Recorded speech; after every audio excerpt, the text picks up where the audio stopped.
हजारों जवाबों से बेहतर है मेरी खामोशी। न जाने कितने सवालों की लाज बचाई है। मैंने शब्दों से नहीं कर्म से बात की है। जहां शोर था वहां समझदारी की राह दिखाई है। यह पंक्ति डॉक्टर मनमोहन सिंह के द्वारा ही कही गई एक पंक्ति से प्रेरित है। नमस्कार, मैं सुमन कब्जन आप सभी का स्वागत करती हूँ हमारे चैनल द क्वेस्ट पर। आज हम बात करेंगे एक ऐसे शख्सियत के बारे में जिन्होंने भारतीय राजनीति और अर्थव्यवस्था में अमिट छाप छोड़ी है, डॉक्टर मनमोहन सिंह। डॉक्टर मनमोहन सिंह सादगी और विद्वता से भरपूर नेता थे। जब भी भारत के सबसे महान नेताओं और अर्थशास्त्रियों की बात होगी, डॉक्टर मनमोहन सिंह का नाम हमेशा सबसे ऊपर रहेगा। 26 दिसंबर 2024 को भारत ने एक ऐसा नेता खो दिया है जिन्होंने देश की अर्थव्यवस्था और राजनीति में अपनी अनोखी छाप छोड़ी है। डॉक्टर मनमोहन सिंह, जिन्हें भारत का सच्चा अर्थशास्त्री और नीतियों का वास्तुकार कहा जाता है, उनका निधन देश और दुनिया के लिए एक अपूरणीय क्षति है। उनके नेतृत्व, विद्वता और ईमानदारी ने उन्हें भारतीय राजनीति का एक ऐसा चेहरा बनाया है जो न केवल भारत में बल्कि वैश्विक स्तर पर सम्मानित है। उनका जीवन हमें सिखाता है कि सच्चे नेता कैसे होते हैं, शांत, सादगी से भरे और हर काम में निपुण। उनकी उपलब्धियां और नीतियां भारतीय समाज, राजनीति और अर्थव्यवस्था के इतिहास में मील का पत्थर साबित हुई है। आज हम डॉक्टर मनमोहन सिंह के जीवन, संघर्ष, अतुलनीय योगदान और उनके साधारण परिवार से असाधारण सफलता पर नजर डालते हैं।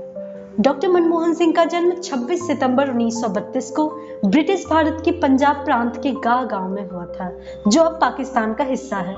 उनका परिवार साधारण किसान पृष्ठभूमि का था। बचपन में ही उनकी मां का निधन हो गया, जिसके बाद उनके नाना ने उनका पालन पोषण किया था। विभाजन के दौरान उनका परिवार भारत आ गया और अमृतसर में बस गया। बचपन से ही डॉक्टर मनमोहन सिंह एक मेधावी छात्र थे। उनकी शिक्षा पंजाब विश्वविद्यालय में हुई, जहां उन्होंने ग्रेजुएशन और पोस्ट ग्रेजुएशन की डिग्री हासिल की।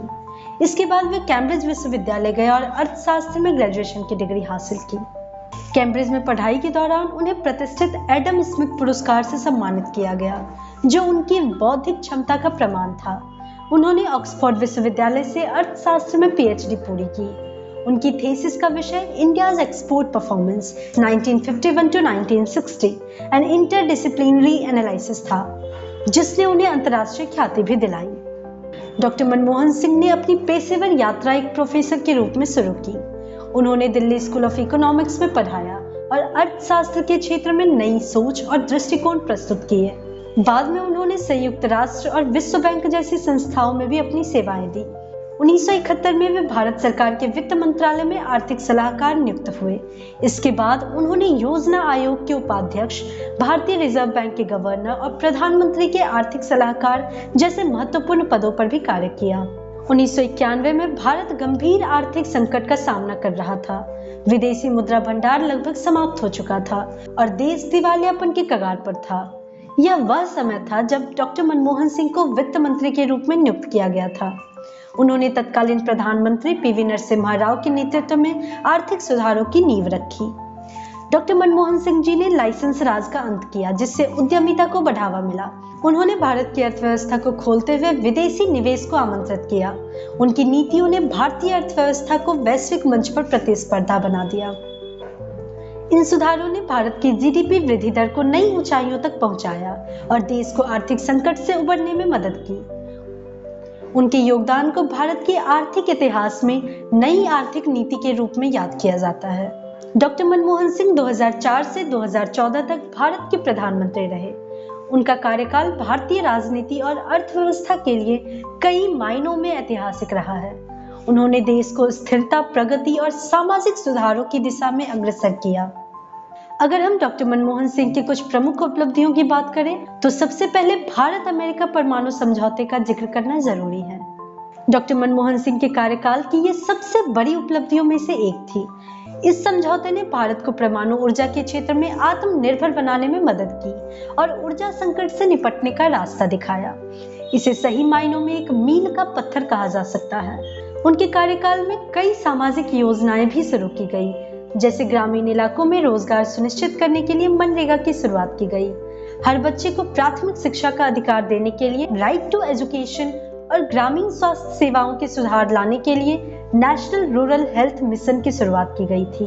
अगर हम डॉक्टर मनमोहन सिंह के कार्यकाल में आर्थिक विकास के बारे में बात करें तो उनके कार्यकाल में भारत की जीडीपी वृद्धि दर 8 से 9% तक पहुंच गई। उन्होंने बुनियादी ढांचे, आईटी और ग्रामीण विकास जैसे क्षेत्रों में बड़े निवेश किए।